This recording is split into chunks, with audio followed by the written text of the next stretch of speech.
Marley, bite mo kaya.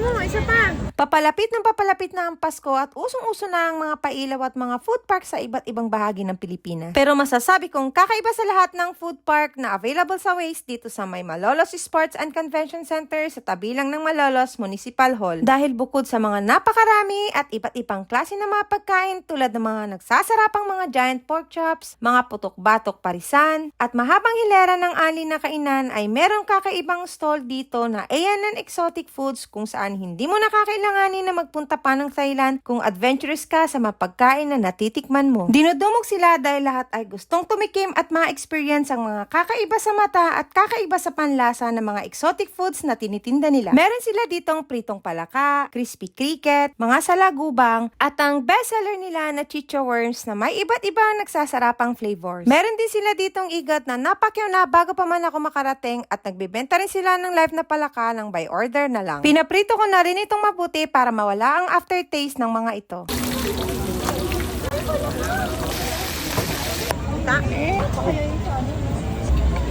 Parang manok. Kulang na lang gravy. Normal lang to, no?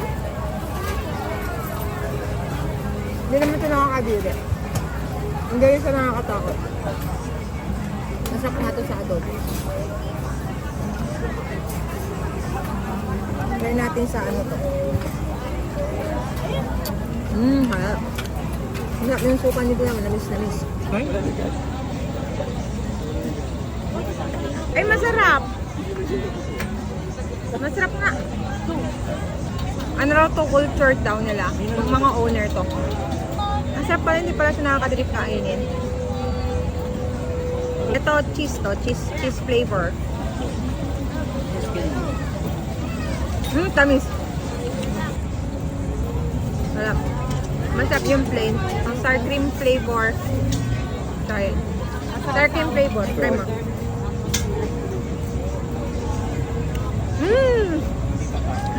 Sarap. Parang chicharon nga. Wala naman lasa? Ano lasa? Yung flavor? Oo, ang flavor lang yung may lasa. Nakatakot.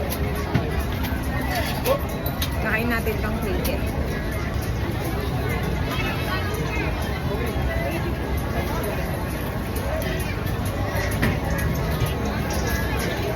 Ang weird ng lasa. Pero hindi siya off. Saka.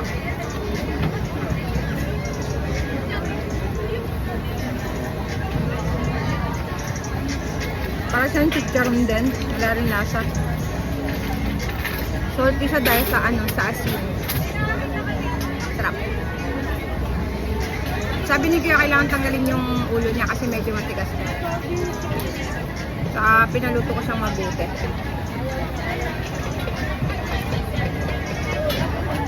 Try natin.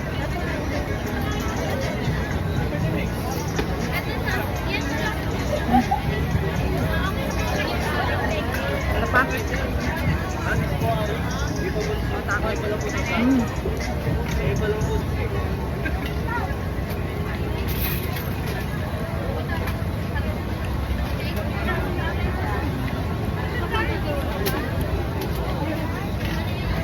Sarap.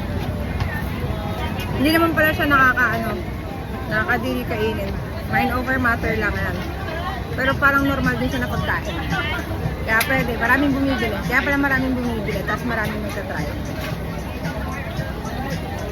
Yeah. Sarap. Kaya mo rin bang kainin to? Kita-kits sa susunod na vlog ko. Hanggang sa muli. Bye, tropa.